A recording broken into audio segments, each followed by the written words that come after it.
today I have on Trevor from Master Reality. He's got a YouTube channel with some really great videos if you want to check them out. And just wanted to connect today and talk about mastering your reality because I really think it's important for people to understand this concept of we are the creators of our reality. And for me, I've just kind of started to get into this and understand this a little bit more about changing my mindset and that I'm the creator. And we were talking a little bit before about, at least when I try to manifest, a lot of times it comes in that how can I make that dream come true? It seems too big. Who am I to ask for something like that? And we were talking a little bit about the programming that we've been programmed with, or the self-limiting beliefs, and how much there is of unlearning as there is learning. And just wanted to get your background on how did you realize that this is a thing, that we are the creators and that we master our own realities. Yeah, it was really something that I feels like a download that I got. Like I just remembered this, but it was on my journey of enlightenment, awakening, whatever you want to call it. I was this was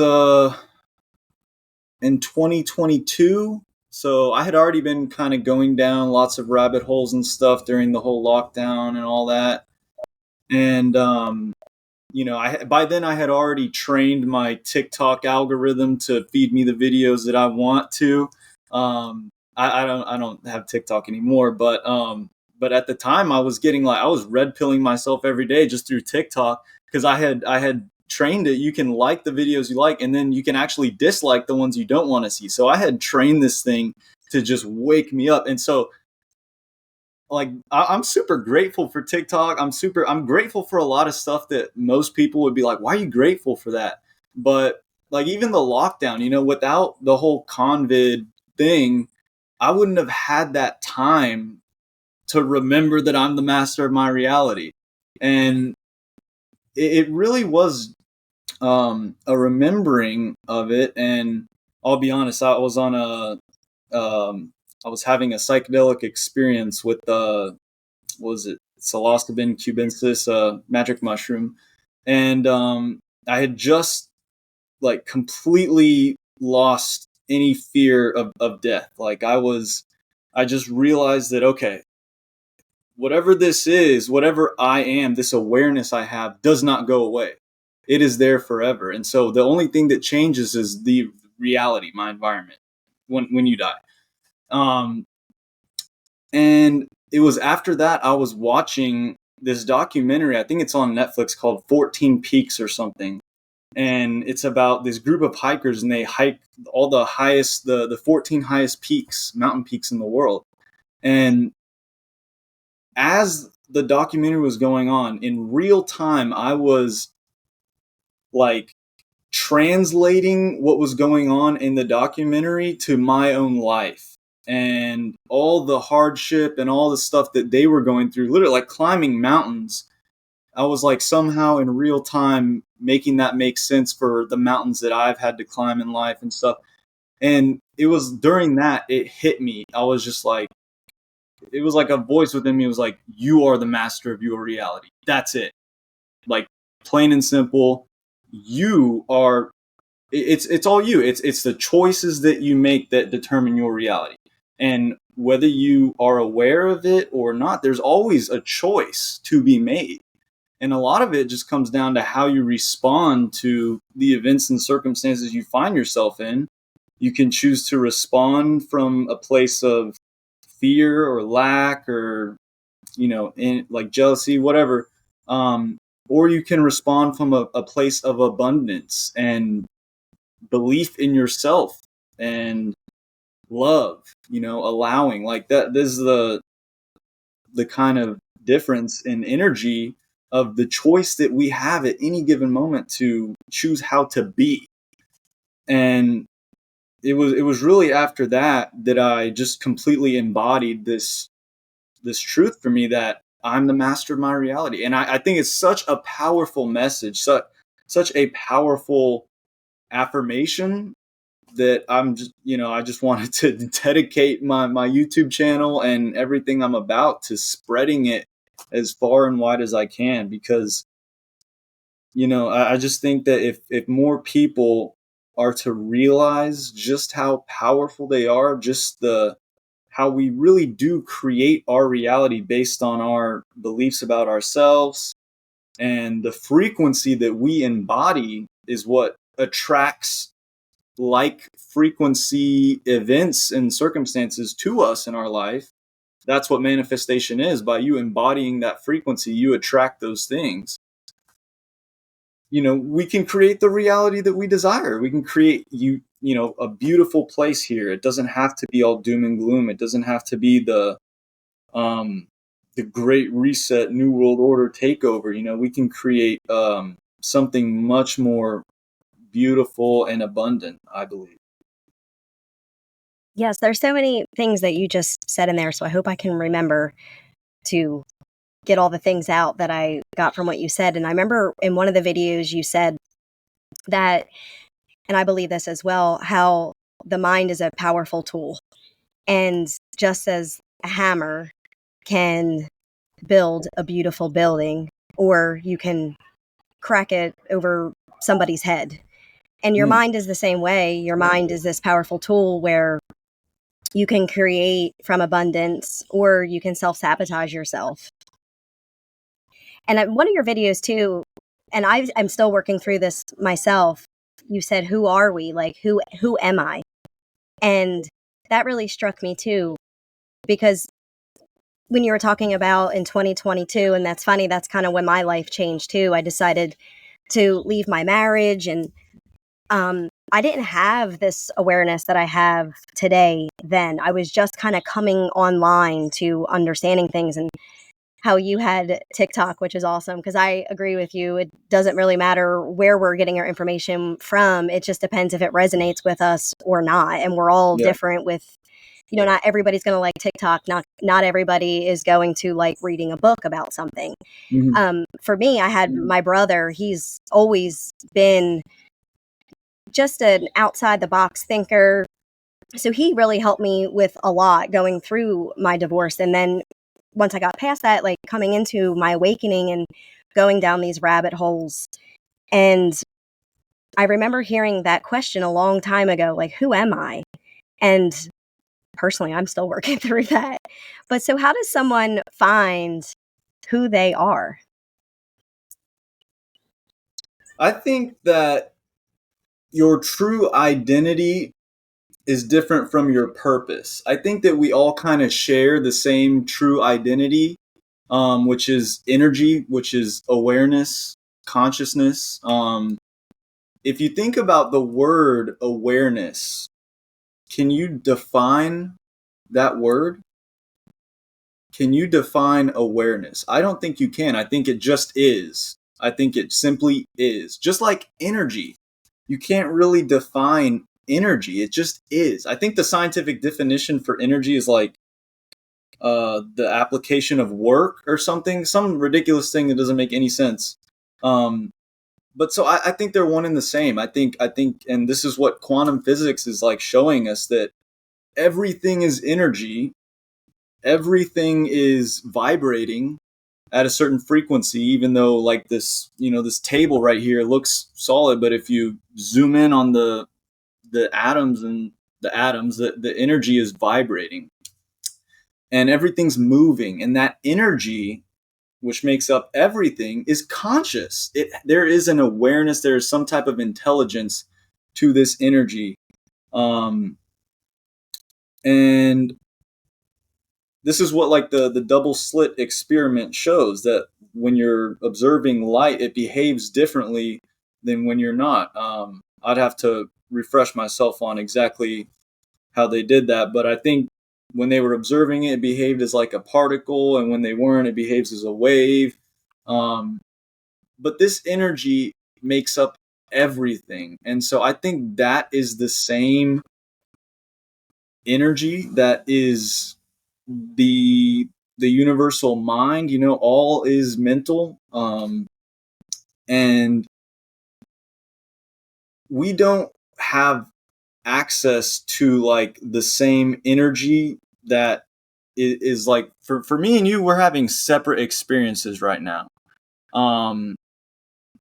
It would be too much. It would be an overload, a sensory overload, if we had that universal awareness, right? So there needs to be this illusion of separation that we're having an individual experience for us to have that, if that makes sense. So I think that's my truth on what we are. I think now purpose is different for everyone. I think everyone is here for a reason. I think it's everyone's reason why they're here is critically important. But that's a journey that every individual has to go on their own to find, their calling, their purpose. And the crazy, like, paradoxical kind of truth of it all is that you're fulfilling your purpose here, whether you realize it or not. There's so many paradoxes to reality, and I think that by examining the paradoxes, it helps us reconcile what is unknown. That's one of the Hermetic principles. I think it's the fourth principle of polarity, that all paradoxes may be reconciled. All truths are but half truths. And where I was going with that is that we're all living out our purpose, our script, our code, if you will. I'm a huge fan of Jason, Logan, Decode Your Reality, his work. That this is a scripted reality, and this is the code. And I know me and you met through Waters Above Discord, and he's also a big proponent of the code, utilizing gematria and stuff. And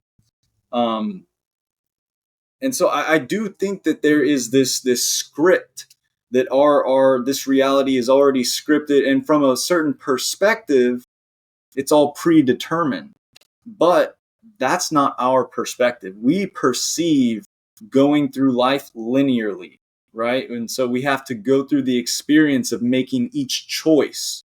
There's you can kind of get into like this nihilistic way of thinking if you think that, your reality is already scripted, so why does it even matter? Why even try to master it if it's already scripted? But that's the paradox there, is that yes, from a higher plane of existence, it's already scripted, but in this plane where we currently are, we go through the experience of making choices.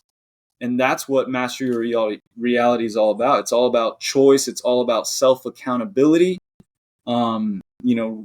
Taking accountability and responsibility for where you're at in life, not blaming anyone else, for where you are, because at the end of the day, it's the choices that you've made in life that have brought you to where you are right now. And that's really what the message here with Master Your Reality. It's self-accountability. But once you take ownership of your choices, that's where that's where the fun begins, because now you get to choose how your reality, how you want it to go. But even though I say it's already scripted, you have to choose what that script is. So that but there's like a paradox there. I hope you can appreciate that. No, I totally 100%. When I was, I like to think about it as, yes, I believe we're coded, and we also have choices. And I think there's many different paths that are options for us, so to speak. And I remember when I was going through my divorce, I did a tarot reading, and I told the lady my background, and told her my confusion, and was just looking for some guidance. And so she started doing my reading, and I can't remember all the exact things. That was like 3 years ago, but she drew the sun card, and she was saying the sun card is the best card you can draw. And she said, Tiffany, she's like, I see if you stay or you go in your marriage, you have a bright future. Like, it does not matter. It's your choice to make. And I made the choice that, I always hate saying right or wrong. I made the choice that I felt compelled to make. And I remember one thing that really stuck with me when just making that big decision. I was falling asleep one night, and I was in between, the dream world and awake. And this voice spoke to me, and it said, I believe in you. And it was just clear as day. And I thought, okay, I know what I'm going to do. I just knew. And I did. I made the choice that I made. And so important how you spoke about the victim mentality. It's not, because of course, I've got past the divorce, and there's a few times I've asked myself, did I make the right choice? Did I do the right thing? And gosh, would my life be different if I would have stayed or whatever? And to not be in that victim mentality. Like, I made this choice. This is where I am. I'm not a person who ever goes back in any of my decisions that I make. I just keep going forward and continue to create my reality. Okay, that was another lifetime, and it's what do I want to create from now going forward? Like, where do I want to see my life go? And that has been huge, to be able to manifest and dream. Where do I see my life go? And I think that's really important for other people to do as well, because you can look around and you can just see, even the people who I work with or people who my friends are, and some of them are making that shift. And, I hope it's from conversations we have or wherever they're getting their information from, that where do you want your life to go? Like, you can just see so many people who are miserable in life and are not happy and are just living the day to day. And of course, we all have to live the day to day. We all have to go to work and things like that. But just because that's your job or this is your life right now doesn't mean that that's your life. Gosh, might not be your life 5 minutes from now. Your life can change in an instant. So to be able to script that and to see that and to follow through, I think is super important for people to realize that they are capable of doing that. Right. I don't think people know that they have that option. A lot of people feel stuck in their reality. And, like you said, though, it's about scripting where you want to be, scripting your outcome. And I love how Waters Above talks about this. It's script your outcome and fall in love with the process. Be grateful for where you are today, and then, but from that, there's some planning that needs to go in, right? Meditate on where you want to be, what type of life do you want to live? And then create a map, like map it out how you can get there, like possibly how you can get there. And then just fall in love with that process, dedicate yourself to the process. It's not going to be easy. It's not going to be fun. It's going to be uncomfortable. That's a guarantee. But the more comfortable you can learn to be being uncomfortable, that's like a superpower. If you can just, like, in real time somehow, like be okay with being uncomfortable and know that, okay, I'm uncomfortable, but this is this is the process. So I think that's huge. And you talked about decoding yourself a little bit with the tarot card reading. I'm a fan of tarot cards as well. Do you mind if I ask you what are your your tarot pair? I don't know. I'm not that in. I know Logan goes into decoding, Okay. and I know he talks about tarot, but I've never gotten into that to know. I didn't even know Okay. you could do that, so I might have to look that up. Yeah. I try to combine all the self decodes, like astrology, numerology, tarot, and just take what resonates with me and leave the rest, right? But decoding myself was a huge part of my expansion process. And it's crazy. I'm still finding these synchronicities in the code to this day. I didn't even know that my name, when you type it into the gematria calculator and master your reality equal 11 in the ordinal and full reduction ciphers, that both equal 11. My birthday, when you add up those numbers, equal 11. So there's like so many weird things, and so that 11's like my I don't know, a number that is very coded in my life. And so it's like that has helped me. Decoding myself has helped me find guidance in like my purpose here, if that makes sense. But it all kind of lines up very divinely. 11 is all about like duality. It's the two poles, the two extremes, and the fourth hermetic That like principle is. what is it? Sorry. I'm sorry. Go ahead. Oh no, sorry. I So said I'm the sorry. Go ahead. I think we're like on a little delay. Sorry. Oh yeah, no worries. The fourth hermetic principle is the principle of polarity, and it's it's interesting because it's the fourth hermetic principle, which is right in the middle of 1 and 7. There's 7 hermetic principles. 4 is right in the middle of the two poles. So if you look at my birthday, it's August 1st, 2000. In the if you do the way where April is the first month of the year, how it really should be, with spring being the new year in April. You know, they got us celebrating the new year in the winter when everything's dead. But August is the 6th month in that system, and so 6 in the first day of that month is right in the middle of the poles of the year. So when I figured all this out, my mind was just blown. I was like, wow, like this code is showing up in my life. And so master your reality is kind of about splitting things and dissecting them and really laying things out, like these really complicated ideas, like what are we, what is energy, what is reality, you know, what's the purpose of life. I try to lay these things out and find balance in them, you know, in the extremes. And so that's what I feel my purpose here is. But I do think that looking at the code, whether it's astrology, whether it's tarot, I think everyone should look at them all. And I think that can be, if you are and anyone listening is kind of in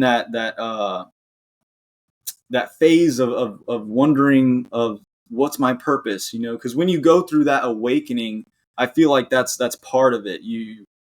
The reality that you once knew kind of just falls apart, and you're left with this higher level of awareness, this new reality now, and it's a lot to deal with. And you can't go back. That's the thing. Like there is no going back once you have this new level of awareness. And so um, it's you have to do something with it, you know. And but I think that decoding yourself and using all these ancient methods of decoding is a great way to find that purpose. Sorry, I was kind of going on there a while. No, I love it.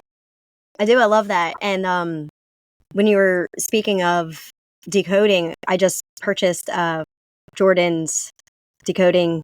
The decoding. What is it? I can't Mastermind, remember yeah. the course name, but the decode. Yes. I felt just really drawn to understand decoding. I really just play a little bit with gematria. I really like it, and I really am into etymology and even mythology, and how all of that is so related with astrology. It's just so mind-blowing, as you say, how all of it is so related, and it really helps to understand yourself. It's not, for me, it's not just astrology. I really love astrology, but it's all these things. And I did do my birthday And I did do it on the Gregorian calendar. So I did October and I used it as 10. And I should go back and do it as the 8th month instead of the 10th. But with doing it on the 10th month, and then I even did like my phone number and it came out to 7. Wow. And I was like, oh, wow, that's really interesting to see those numbers start to come out and feeling drawn to decode more and to get really into that and to start just decoding so many different things. And but that was really interesting you said it too about the tarot pair. I'll have to go back and figure that out. But I wanted to see too, because we've kind of touched on it a little bit, the 7 hermetic principles. And I think that has a lot to do with understanding this reality and how do we master it. And I wanted to see if you wanted to speak a little bit on the hermetic principles.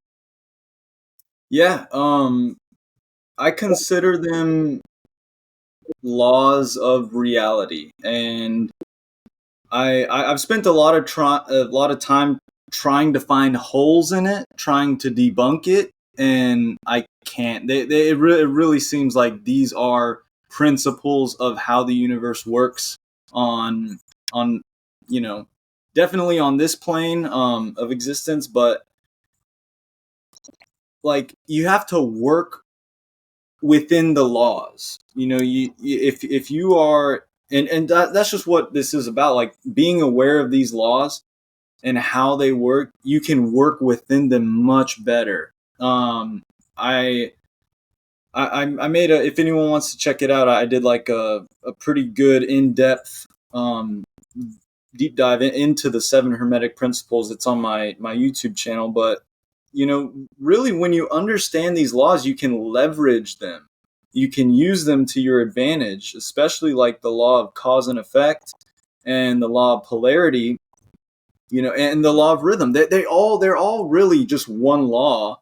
Someone's just broken them out to help us understand the law better. But the law of rhythm, everything has rhythms, right? And especially our emotions. On the mental plane, we have, our emotions are up and down, and that depends on our reality, what's going on in the environment.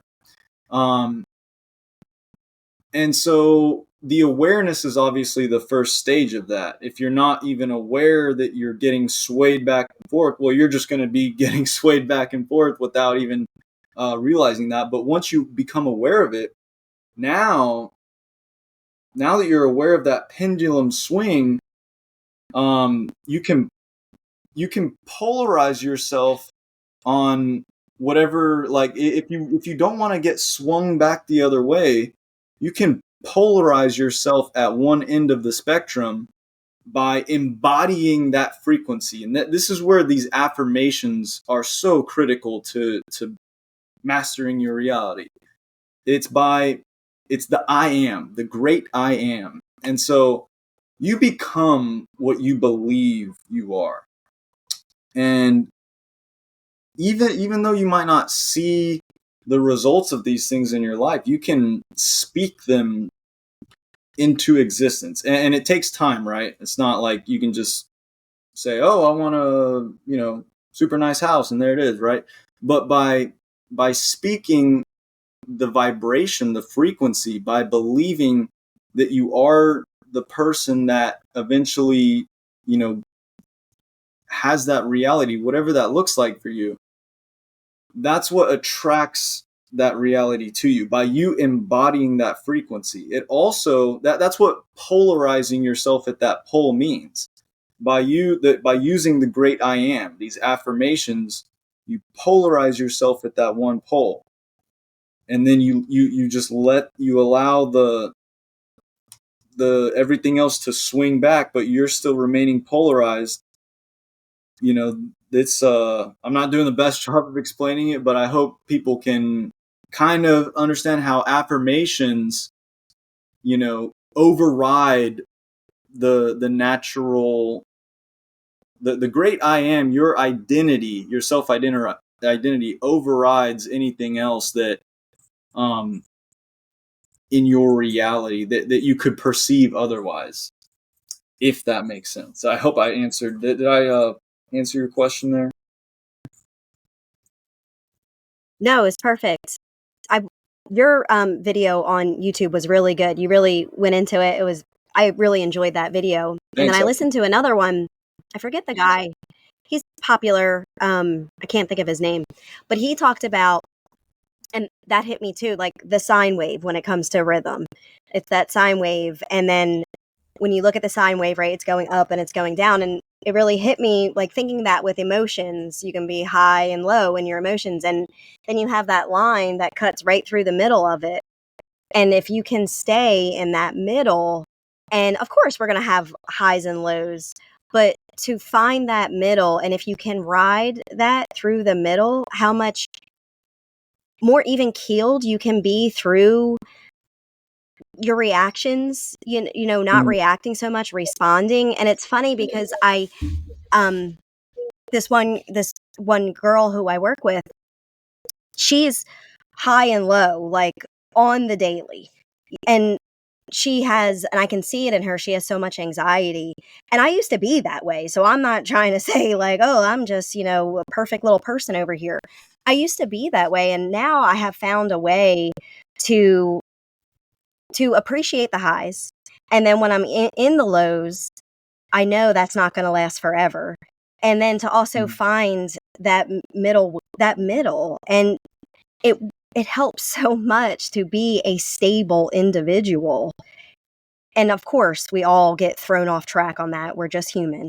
But to find that middle ground, and it's funny when I listen to it, it's kind of like entertainment for me, because I like just watch her just like spiral, and I try to like say my things like, hey, like, just go with the flow. It's all going to be okay. Um, but, I know, it's funny. I hope to plant seeds for people, and I'm not all knowing, but just to help people get through it. And she told me the story the other day, and I'm getting off track a little bit, but she's like having like all these issues with her house, and she was like emailing this guy, and she like slams down her phone. She's like, he's not back in the office until next Wednesday. And I just bust out laughing at her. And she's like, you bitch, it's not funny. I'm like, look, you have to laugh at stuff. Like, it's meant to be. Like, you can't change that. He's not in the office until next Wednesday. Like, just let it go. Like, let that problem go for a week and just do other things and not worry about that. And I know it's easier said than done, but I try to do that in my life too. Like, why worry about this if I can't do anything about it right now? Let me work on the things that I can control. There's nothing to worry about. And you talked about finding that middle path. Um I kind of think that's like what love is. That's the allowing of it all. You just allow everything. Love is allowing. And there is a reason why the heart is the fourth chakra. It's that number 4, right? We have 7 chakras.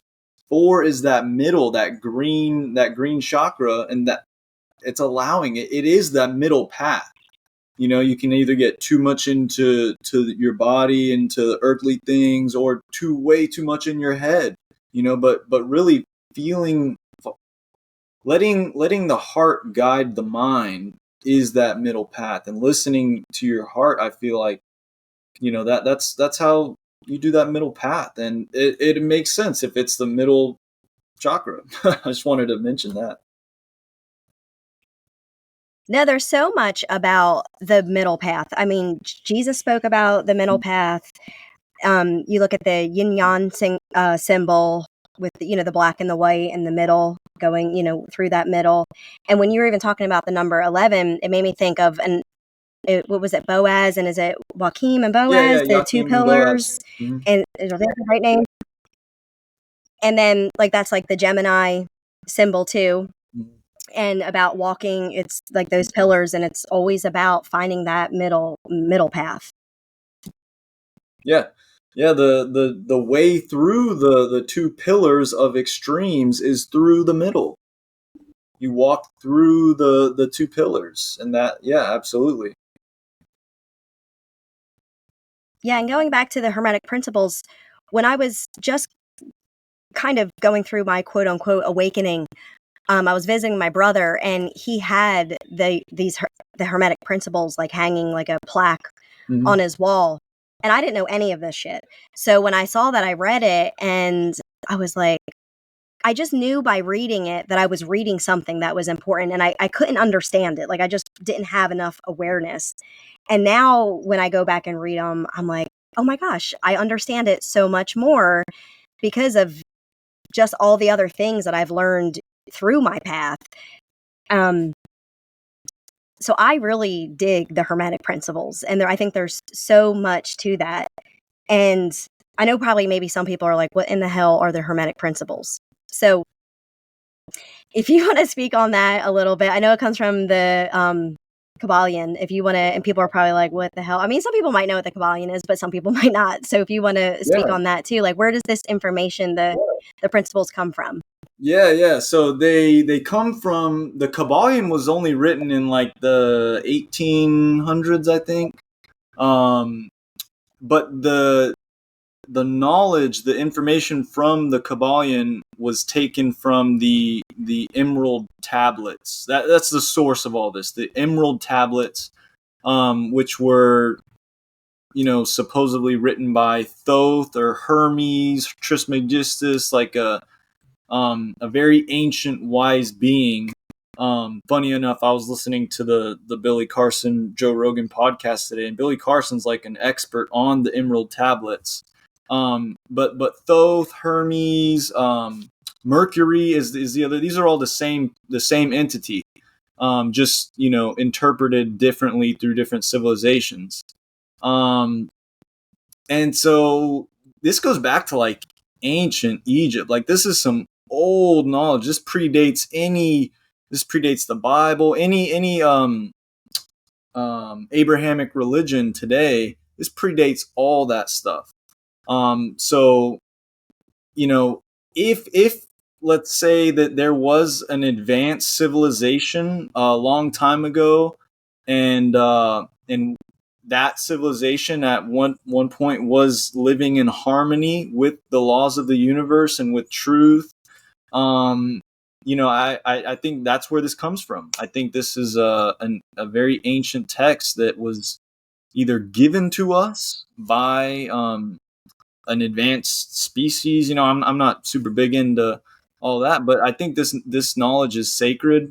I think it is divine, and I think if you're listening to this and you have never read the Kabbalion or checked out the Emerald text, please do after this, because there's so much information. This is like, it's like a mental tool belt to help you deal with the universe in a much more harmonious and balanced way.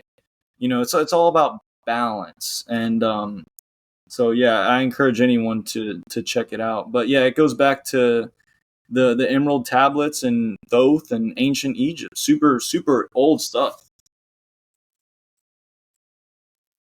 Yeah, that stuff is very interesting to me. And it's funny you brought up Billy Carson, because I know, this is kind of a side chat too, but like in the Discord community, it can be polarizing what people believe. And, and it's funny because I think, you might have came out. Yes, it was your video that I was listening to about what is truth. And it really hit me how you said it really doesn't matter what you listen to. It's what you resonate with. And I know there can be people who argue, well, this guy isn't speaking the truth and this guy isn't speaking the truth. Like, for instance, two people who I like who are pretty different is Billy Carson, and I also like Jason from Archaics, and they don't like each other and they don't agree with each other. So I like both of them, and I listen to both, and I just take what's interesting. And the thing that I like about, at least for me, for Billy Carson, is when I'm on Instagram, he does just quick little skits or quick little reels, and they're pretty interesting. And then you can obviously go back and listen to more of it. Where, Jason, on the other hand, I really like Jason too, but his videos are 2 hours long. So, I have to take my information how I can I don't always have 2 hours to, and not only, does he have 2-hour videos, which is awesome that he gives out that much information. He also has like hundreds and hundreds of videos on one subject. And I'm like, holy shit, like, how do people like absorb all this information? Where do they have time? And here I am just like wanting to listen to my tarot readings all day long. So, but anyway, but just speaking on that, on just what truth is and what we resonate with and what do we take from that. And it really doesn't matter, because I can listen to like a quick little reel, or I can listen to something about Jason, and there can be something that's in that I choose to go down a rabbit hole deeper on. It doesn't matter what it is. It's not like I take whatever Jason says as absolute truth, or whatever Billy Carson says as absolute truth. It's something that I'll hear and that I'm interested in, and then like maybe I will buy a book on it, or I do a deeper dive on the internet of what exactly I'm looking for.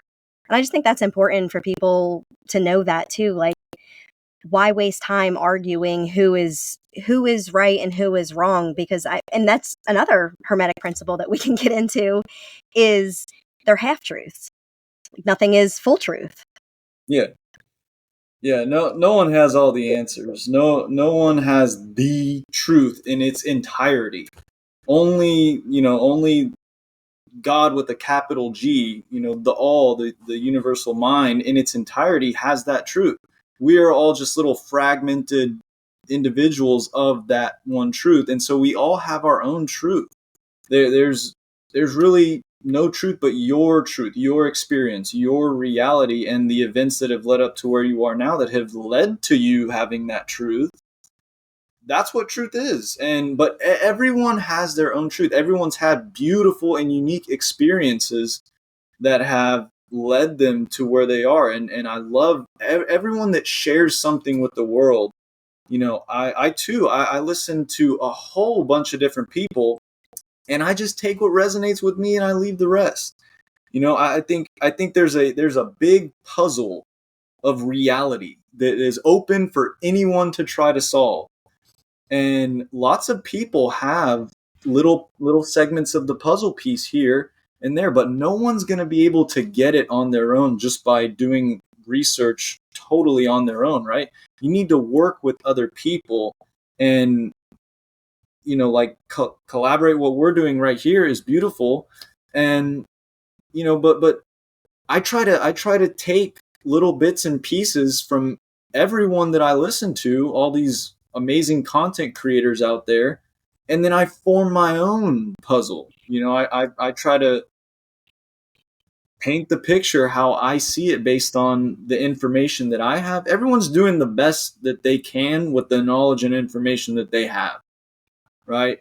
And so, but yeah, like people do get divided over, oh, my guy is more right than your guy, and this guy's an agent, and I don't know. I mean, I think everyone has wisdom to offer, and it takes a strong mind to be able to listen to anyone and take what resonates with you and leave the rest. I think that's the key to discernment is listening to your heart. How does it feel with you?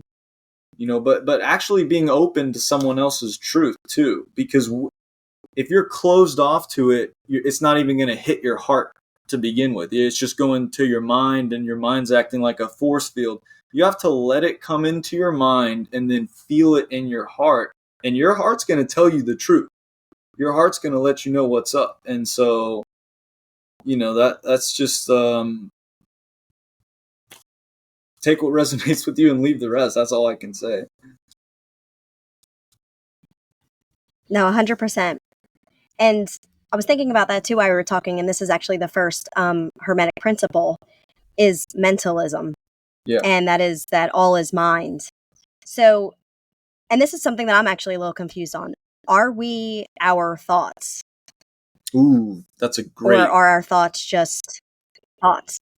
That's a great question. I don't think so. I think we are the awareness of our thoughts. Because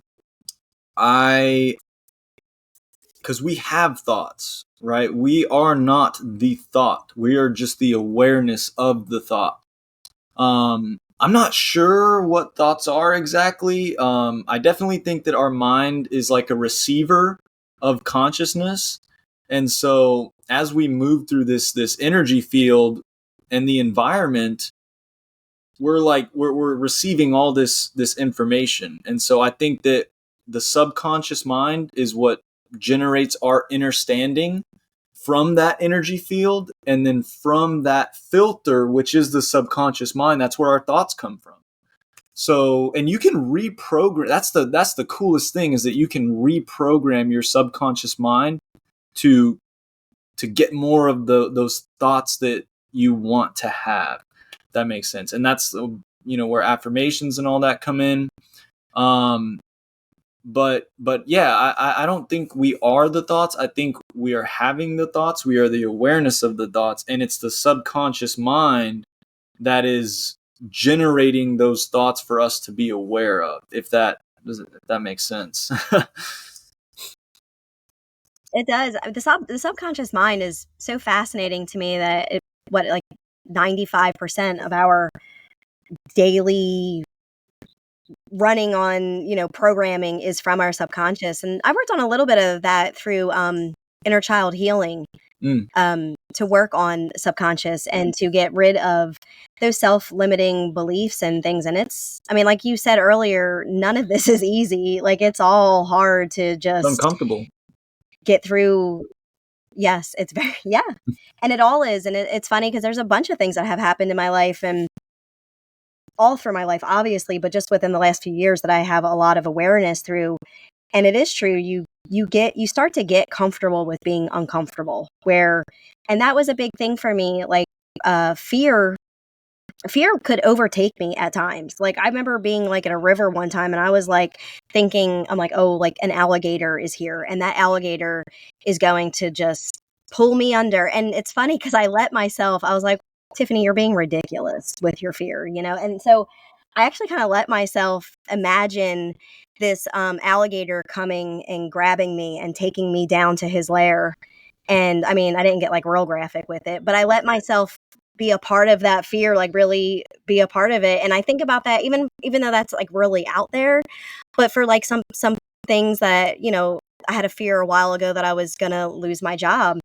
And I had that fear for a long time. And it wasn't because I love my job. It was mostly like, how do I pay bills? How do I survive? And I actually really worked with that. And funny enough, like, same through a psychedelic experience. And I was with my brother, and he was walking me through it. And he said, I was just having a conversation with him, and like this fear, this anxiety came up, and it gripped my heart like really hard. And I immediately pushed it down. And he's still talking. He has no idea this is going on in my mind. And it came right back up. And I said to my brother, I was like, okay, I'm feeling something. And he's like, what are you feeling? And it was about a work thing. Like, I was like, it was crazy. I was like at work in that spot. And I was walking into doing my job, following a coworker. And I just had like the worst anxiety about that. And my brother was telling me, he's like, go into it. Just go into that. I was like, you want me to go into it? Like, you don't want me to just be like, think happy thoughts? He's like, no, go deep into it. Think the worst thing that you could think that will happen. I was like, okay. So I was doing that. And he was saying, he's like, let the waves come over you and wash over you and wash away from you. Like, just ride it. And that has helped so much with so many things, and just fear in general. And I know people don't like that. And I struggle with that too, because it's like, okay, should I allow myself to think the worst thing, or should I be thinking, no, think positive thoughts and things like that? Or, no, really go into that deepest thing and think of what is the worst case scenario that could happen. And I do that even with death around my family, just some things that I have going on in my family. And I thought about losing somebody, and I really put myself in that place of, they were not here any longer, to just be able to feel that fear and to work through that. Yeah, absolutely. You have to go into the fear to overcome it. I don't think I don't think it's possible to overcome fear by avoiding it, because like you said, it's always going to come back up unless you like allow it to come up and feel it. Look it in the eyes, and just by you doing that, by you really just feeling it and letting it come up, going into it, but still like being there. If you can polarize yourself in the I am polarity, I am the master of my reality, within the fear, it just vanishes, because there is nothing to fear at the end of the day. But yeah, I love how you describe that. We have to go into the fear, let it come up, to really feel with it. It's just like an uncomfortable conversation with someone. If you keep putting that off, that energy, that unresolved energy, that friction that's there will never go away until you address the friction, until it's like wounds. You have to treat your wounds. And I think that's what a lot of our fear is. It's based in this like trauma. We come into this life completely vulnerable to our environment, and some of us are more fortunate than others, but we have to deal with the going through this gauntlet of life. This like a gauntlet's a great way to describe it, because that's really what it is. It's like this path, and there's traps all along the way, and there's things, there's monsters, or there's things that are gonna, if you don't know how to deal with them, can really create some wound your soul. And if we don't look down and realize, oh dang, I'm actually kind of jacked up, I need to take some time and tend to my wounds, you just keep marching on, you're just going to get more damage. So I think it's important to take the time to look down and become aware that we are damaged. We're all hurting. I'm not, no one's perfect. I'm still healing my childhood trauma and all my, everything, that the subconscious stuff that I'm not even aware of yet.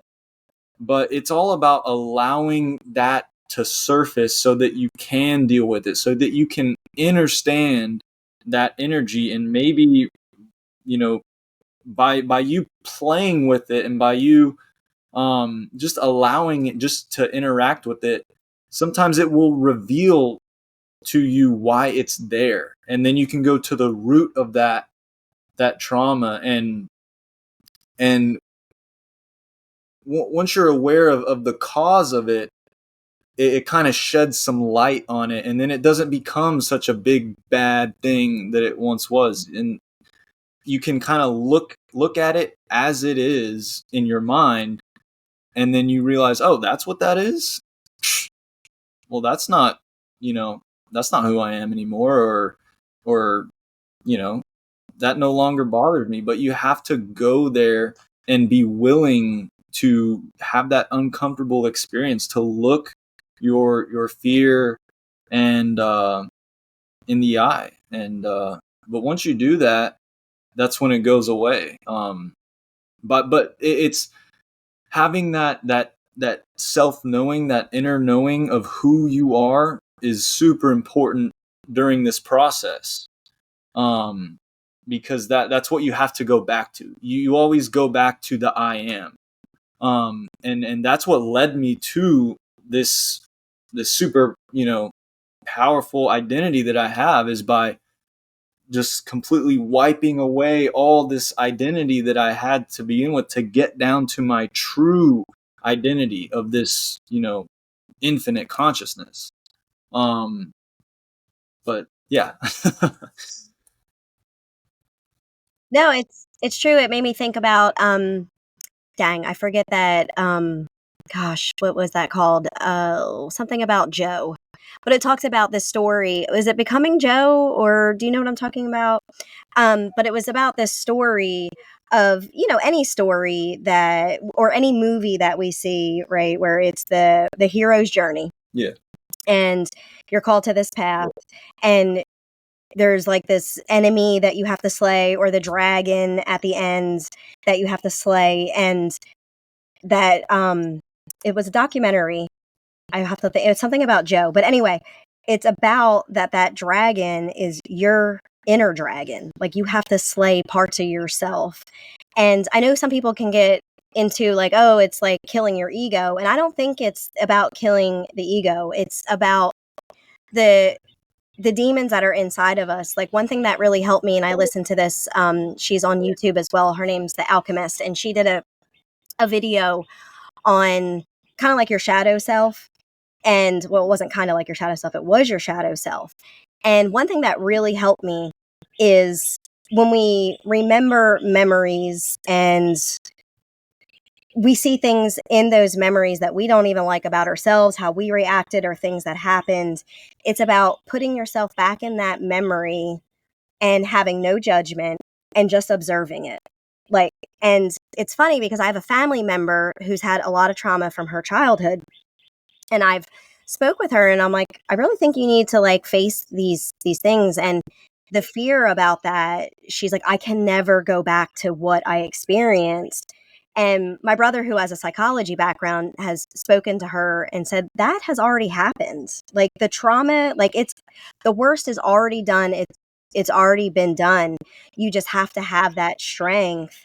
And sure, like, I'm sure people need guidance from professionals and things like that. I think it does take an awareness of if you can bring yourself back to those situations, or like I said, to have a professional to help you to go back to them and face that fear. And then you come out so much lighter being able to do that, and to be able to like embrace that shadow part of yourself, like things that I've done in my past that I'm not proud of, or things that I've said to people, things that I'm embarrassed of what I did.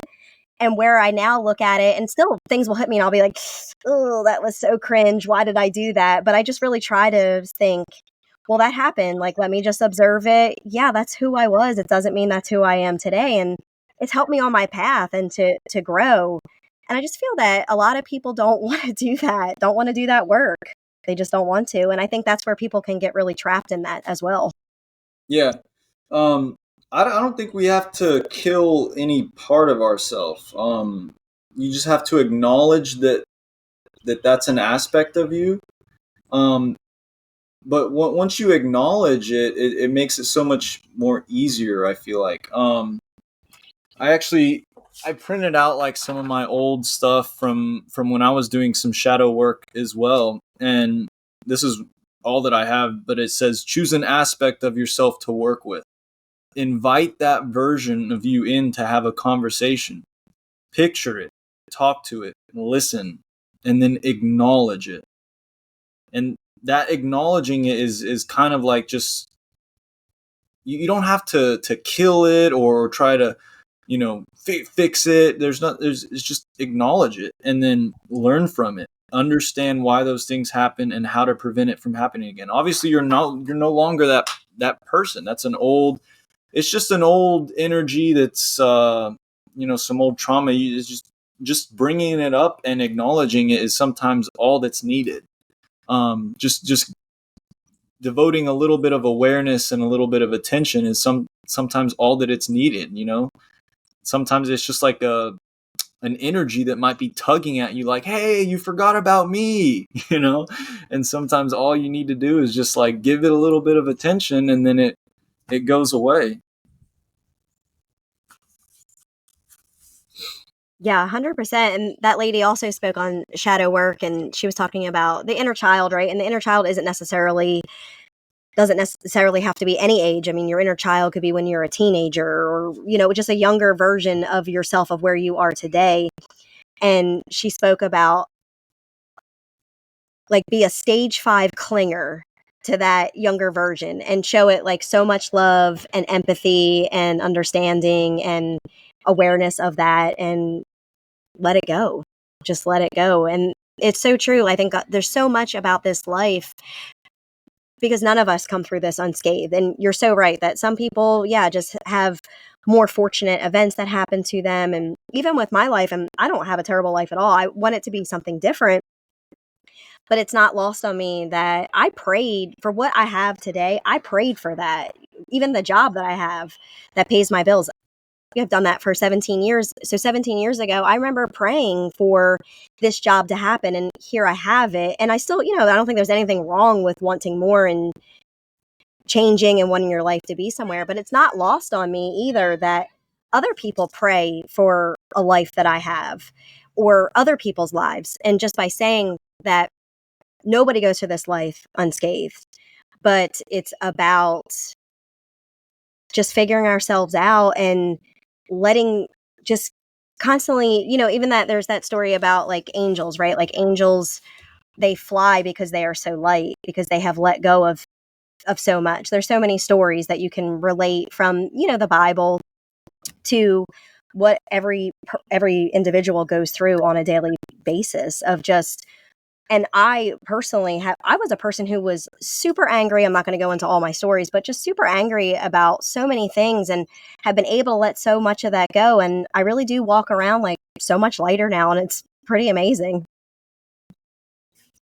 Yeah. Absolutely. One of the things that you mentioned, I'm trying to remember it. I just kind of lost my train of thought. Um,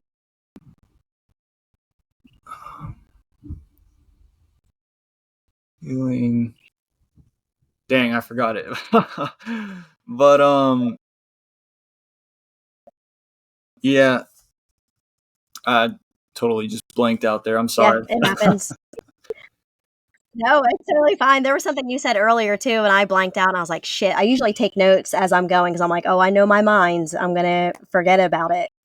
But, and again, but just going back to the Hermetic principles of number one of mentalism, like all is mind, and how the mind is so powerful. And like I said, like, our subconscious is 95% of our working minds.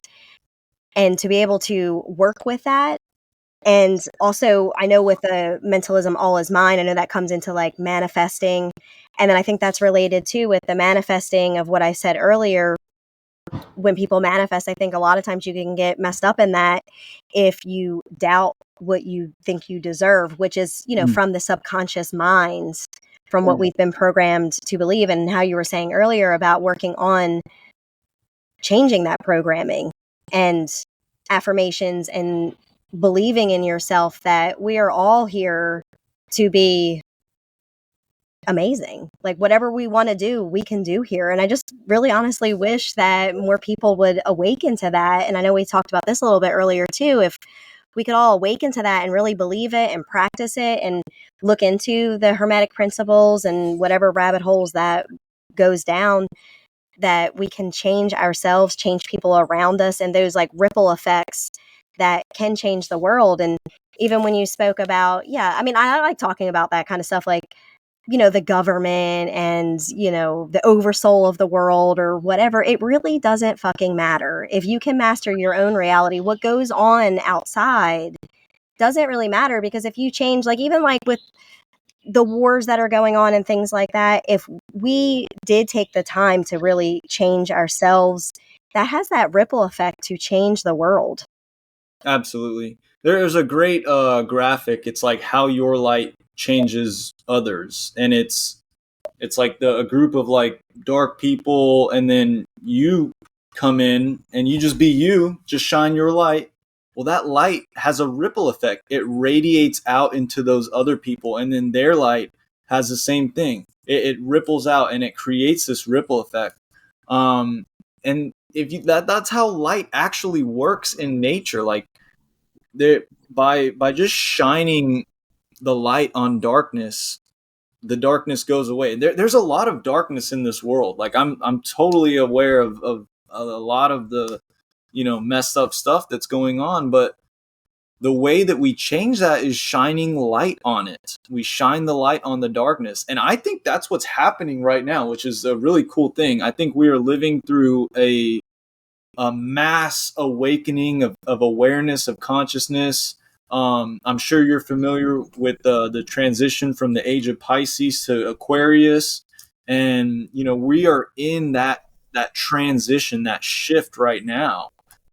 So there's never been a more important time to be the master of your reality during what's going to be a chaotic, turbulent shift of energy in this world.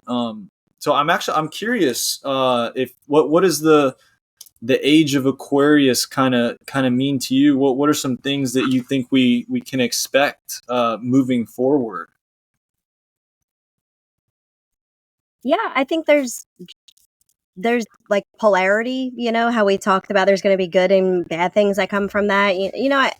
I know we talk, or there's a lot of talk with Aquarius. There's going to be a lot of AI, and I think AI isn't all bad. I think AI is going to be good. I remember I talked to Jordan about this earlier, and he was saying, and it's true, you're going to have AI, and then you're going to have people who are going to be able to shine more in their authenticity, that people are going to want to swing more to that because there's going to be so many things. Like I saw a picture of a bird on whatever, Instagram probably, and I was like, oh my God, that's the most beautiful bird, but I've never seen that.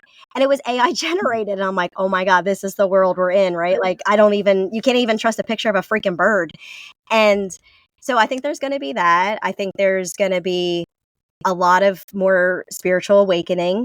I think there's going to be a lot of disclosure on a lot of things, a lot of, hidden truths that were from people, from the government, or, whatever else. There's going to be a lot of things that are going to be broken open on that.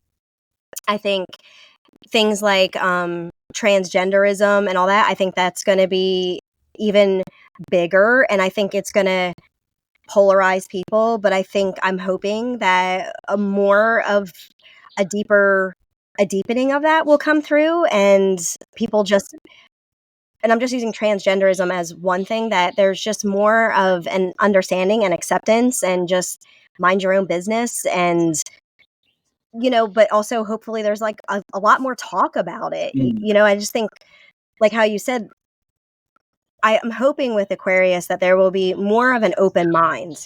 That, I mean, we can all have our feelings and our thoughts on things, but I just hope people have a more open mind on things, and you don't have to accept it into your life or your reality.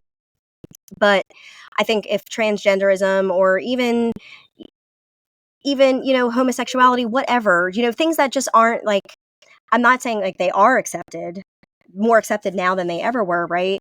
But I hope that more acceptance comes through conversations, through just more understanding and empathy for whatever it is. Because I think if it is going to be more accepted and it is going to come out more, well, then more families are going to be affected by it. So, like, if my child ever decides to be a transgender, or if they wanted to be gay, I mean, me personally, I'm never going to turn my back on my child, but I think that might affect more people's families. And that's just one instance of what I'm saying. I think, like, even divorce, I mean, divorce is getting higher and higher.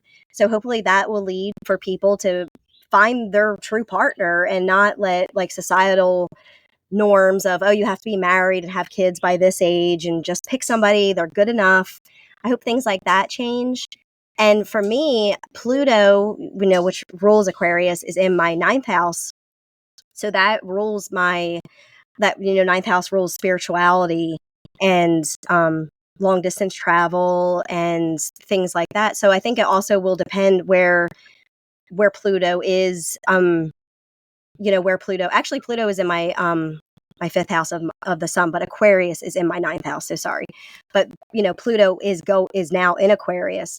So I just think there's going to be a lot of different things coming out, and I think, I mean, I'm hoping, and I mean, there's always going to be different sides to things, and that's kind of my hope for what I would like to do, is just help people open their minds just a little bit more. And because I just think, like, why fight about this shit? Like, just why fight about it? I mean, and I'm going back to transgenderism because the last podcast we talked about this. I talked about this with D Vortex.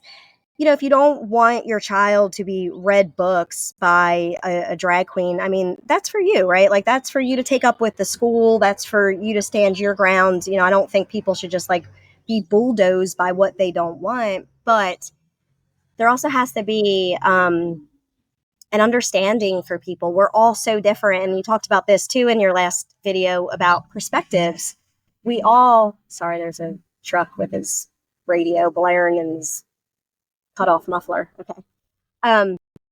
But there's going to be, everybody has a different perspective. Everybody lives a different life. Like, I can't speak on anybody's life. I can't speak to anybody what they're going through. And I just think, and I'm hoping, I don't know if that's what Aquarius will bring, but I'm hoping just more of an open mind to just, because we are transitioning from that. I believe that too. Like we are probably, and I don't obviously know this for sure, but we are in the dark ages, and the next thing that comes after the dark ages is the golden age. So I believe it's that transition. It's going to start, and I don't know. I think I've heard, I don't know if you're into or you've learned about like the yugas, and I think we're like in the Kali Yuga, and I know that's a whole other conversation, right? So it takes a couple hundred years to transition, and they believe that we're in that transition. So I think that is the period that we're in, is it's going to be a transition to birth that next golden era. Yeah. Yeah, I agree with a lot of what you said, almost all of it. I think that we're seeing a lot more in between, a lot more mixture of stuff going on, and a lot more openness about it. People are being more authentic, which is a good thing. It's part of that awareness. I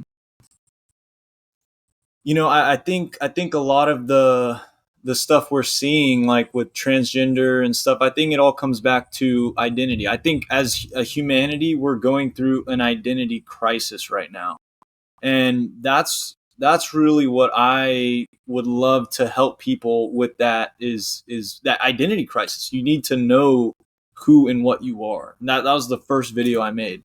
But yeah, like there is just to explore the transgender thing a little bit, because I find it interesting. But there's obviously it seems like there's an attack on masculinity, and so masculinity being that positive pole, which the negative energy, the feminine energy moves around. That's kind of like not the foundation, but like I don't know. It's like if you disrupt that, then everything else is messed up. And I think there's been an attack on that, and so I think that's kind of like one of the effects of this inverting of the masculine pole. But yeah, I mean that's one of the hermetic principles, is the law of gender. But then you take the law of mentalism with that, and like what's going on there. Like I think the mental aspect of someone has been flipped.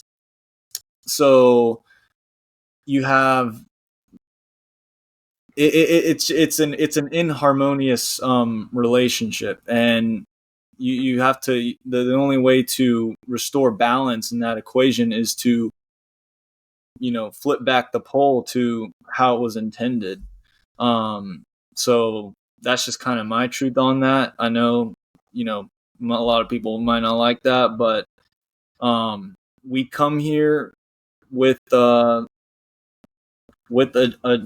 gender, and and we have to be in harmony with that gender. And I think there's a lot of pain and trauma with that, making people want to run away from their gender. And so they run the opposite direction into the other pole. But what I think the thing people should be doing is going into that, like we just talked about, going into that pain and healing that, not running away from it, creating that conflict of energy is what I'm saying. But yeah, I mean, I definitely think that we're going to see kind of more of this mixture. And once we have this, what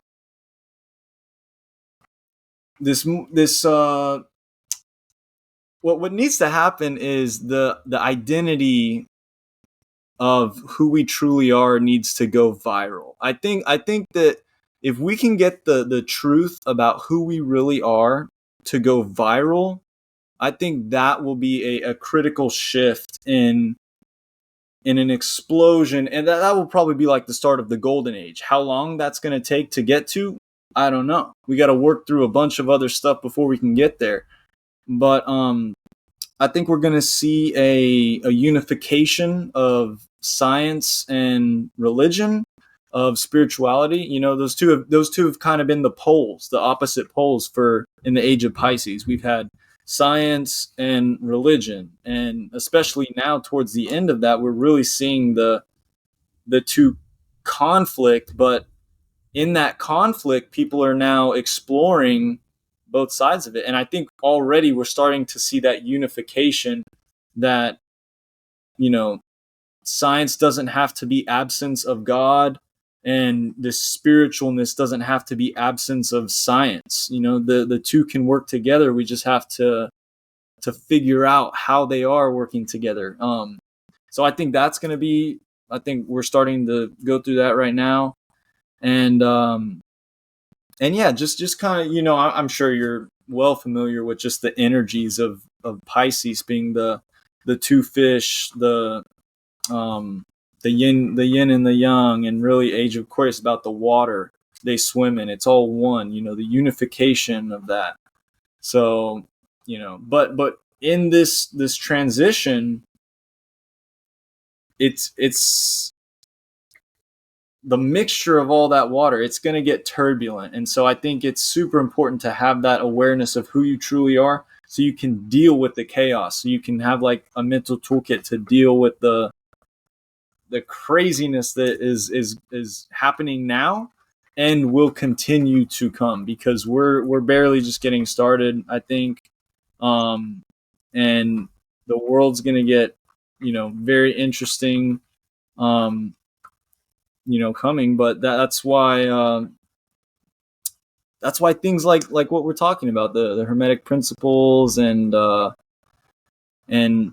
decoding yourself, knowing yourself. Again, a lot of it comes back to the identity, having the true identity of who you are. It's important. So true. Identity, and not to keep going back to transgenderism, couple things. Yes, with the Hermetic principles with gender, and I'll just read this because I wrote some notes down to remind myself of what the principles were.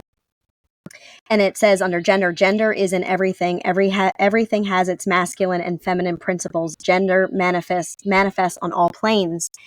And that is something I kind of struggle with, in the sense of, and I'm kind of trying to understand this myself, on feminine and masculine. And I 100% agree with you that there is like this war on masculine and what, you know, I'm trying to put my words in to make sense. Being a female, I don't agree with feminism either, right? That we're equal, because we are equal in the principles, but we're not equal as in, like, women aren't as strong as men, okay, typically, and men cannot have babies. So there are very, you know, clear lines here of what, you know, a female and a male can do.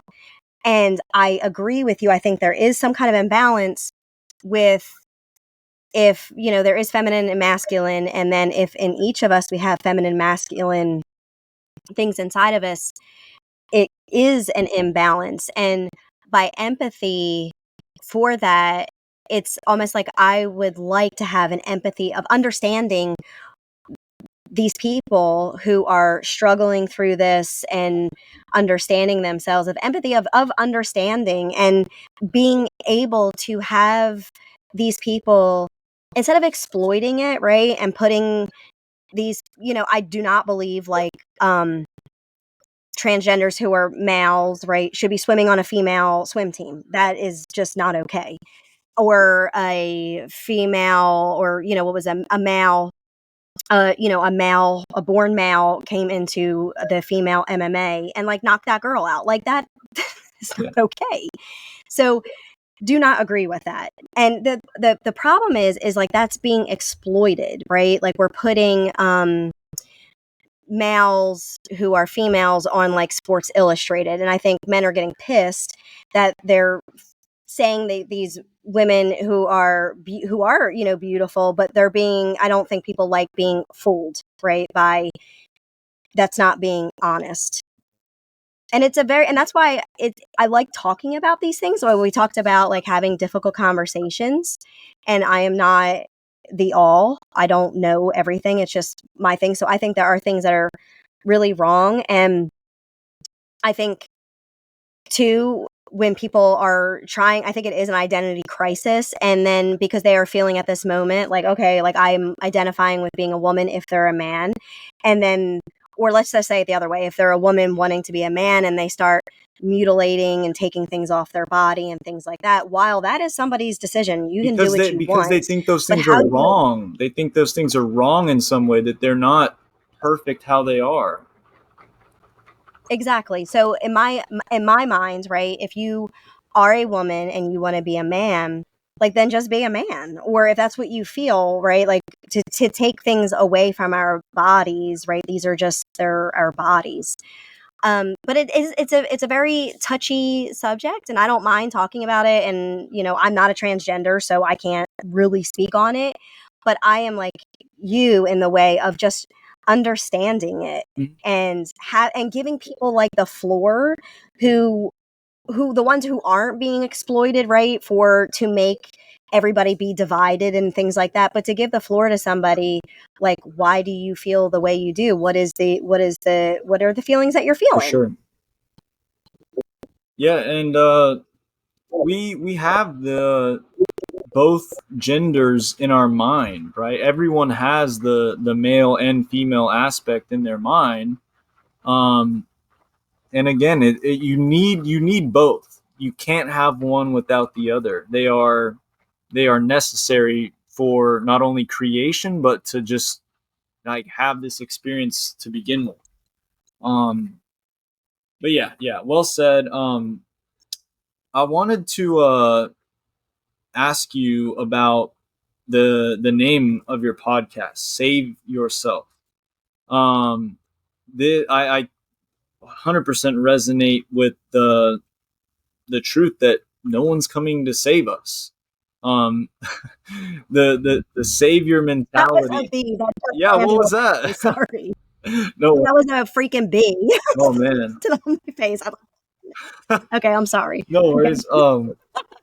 But yeah, like no one's coming to save us. I think the savior mentality is a trap that gets you to give up your power and fall in line to whatever the control is. But anyway,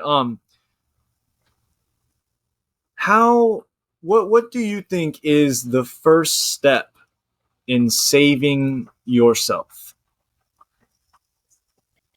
Yeah, I think it is trusting yourself and believing that you are your own savior for many things, in any difficult situation. If, of course, we're going to have people that are on our path that help us through things, but if you can sit with yourself and really ask yourself questions and really come from not from the mind but really from the heart, and how do you want to live, and what do you, and it can go from, it can be anything. It can be like a decision, or what do you want your life to look like, or, I mean, I'm getting into really understanding, like even putting your saving, right? And obviously people might think automatically, right, Jesus, right, that he's our savior. And while I don't believe that, as in he's going to, like, he's coming to save me, I personally do not believe that. I think Jesus is in all of us and we are our own saviors. And I don't think it's a person. And it's the same thing when we put our trust in doctors. We are able to heal ourselves. We are able, and there's a lot of work. It's, you have to, it's tough. There's a lot of unlearning. There's a lot of research that you have to do. But when you start to believe that wait a second here, like, I am my own savior. So I believe that we are able to save ourselves from cancer. And of course, we have to make the right decisions, or not the right decisions, but healthy decisions. And then even if you make the healthy Choices. decisions, there's still the environment, right? Choices. Mm.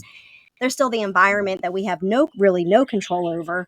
But I think our bodies are set up to fight those things, that even what the environment gives us.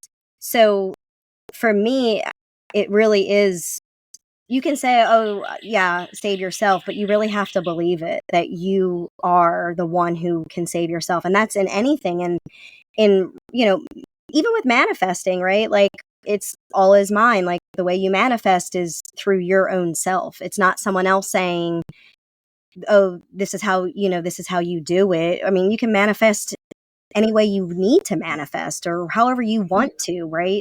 But I just think it's really about trusting yourself and believing in yourself is what can get you anything that you want in this life, Absolutely. in this realm. Yeah. Yeah. And, this is an idea that I have been thinking about for a long time. And I want to make a video on this idea of salvation and saving yourself and what that means, how to become your own savior. And so, if it's all right with you, I kind of want to just bounce off some of this stuff that I have. I've tried to create a salvation formula. So here it is: repent plus gratitude equals salvation. That's the formula that I have, and just saying that doesn't make a lot of sense. So let me explain a little bit. So repent, right? I think that repent means to kind of like give up and feel a little sorry for whatever you have done. A lot of this savior stuff it comes back to sin, the idea of sin, especially from the Bible. I grew up Methodist, by the way, so I'm very familiar with all the Christian ideology, but um, to get to this place of repentance where you're even willing to, admit that you were wrong, I think a lot of times takes a crisis sometimes to like shatter that reality. And this was my experience in 2020, when COVID happened. That event shattered my reality. It was all divine, because it was meant to happen. I feel like, because at the same time, um, I was a freshman in college, and I was making some bad choices, but the universe basically smacked me in the face all within a month time frame. I got like three misdemeanors, and then COVID happened, or that happened within a month. And so that I'd never gotten in trouble like with the law or anything, and those are taken care of now. But anyway, just that just completely shattered my reality. That was a big crisis for me, and that's what sent me down this into the darkness. Those couple years I was in a very dark place, very depressed, but it was in that darkness that I found the light. But anyway, I think that sometimes it takes a crisis to get us to that vulnerable point of surrender. You surrender to yourself, but also the higher version of yourself, the higher power, God, your higher self, whatever. There is a higher power. We are not all powerful, but you have to surrender to that energy, and then you repent. You realize, yeah, that was wrong. But from that surrendering, it kind of gets it off your chest, I guess. But then it's repentance plus gratitude. So if you can then be grateful for everything that has led up to that moment, finding gratitude for even, the bad stuff, because it led you to that moment of surrender, of a connection, going back to that relationship with this higher, that this higher being that is connected to you.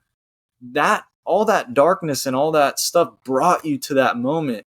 So I think the moment that you find gratitude for that, for everything in your past, I think that completely abolishes you of, it wipes away any sin, what you considered to be sin, because it was all in the process to get you to there. So is it really then sin if it got you to God, to have a relationship with God? I don't think so. I think the moment that you flip that to being grateful for it, and you change your intentions because you have repented, you realize what you were doing before was wrong, and now you have different intentions. I think that is like the process of saving yourself.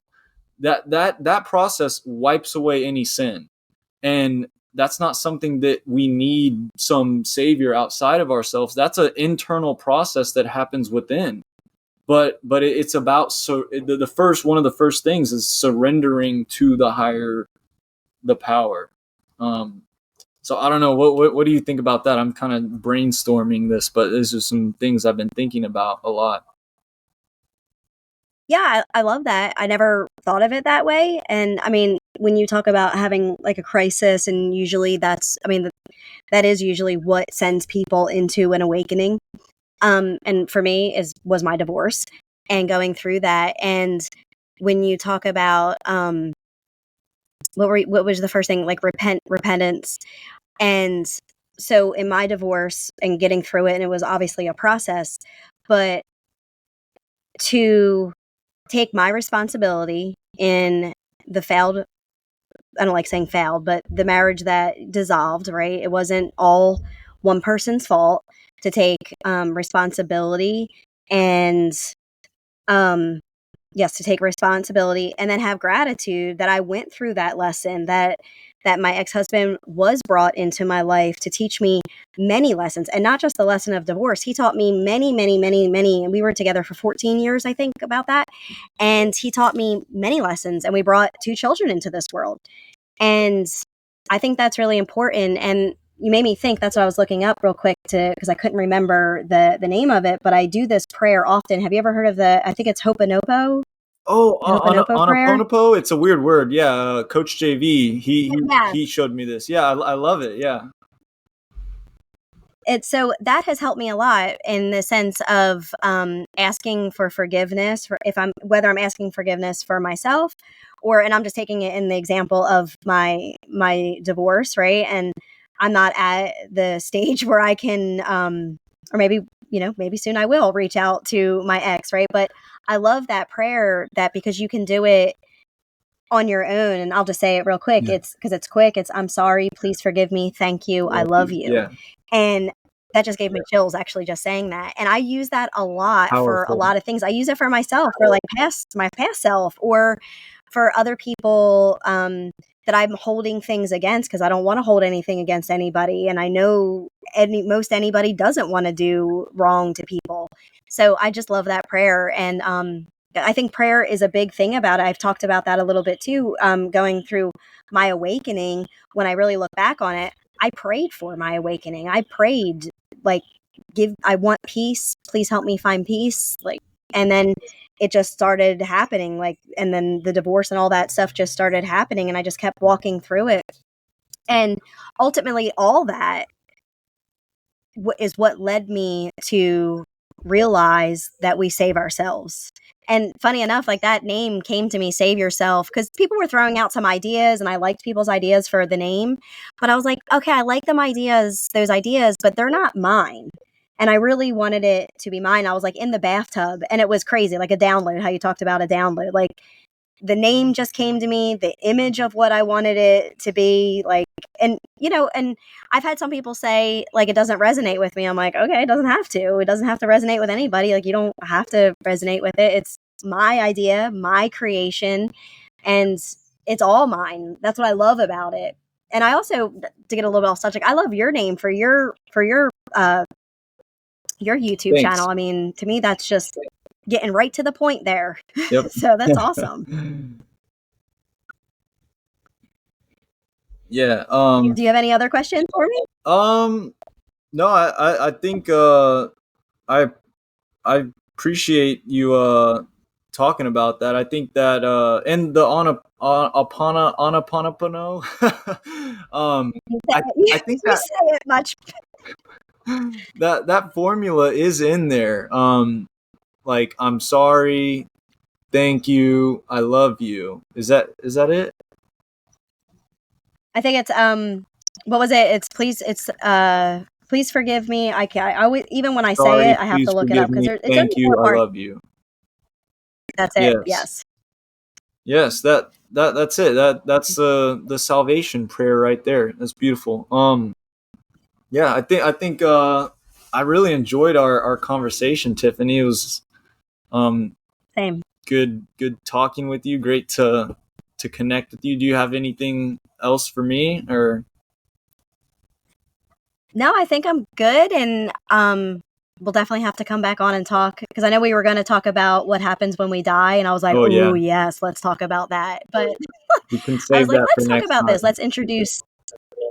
I just thought, yeah, let's introduce you and like what you're about and what you want to bring out to everybody, bring to the world. And I just think it's so important that, like as we said, we just keep connecting with people and collaborating with people like ourselves and just putting it out there for hopefully people listening.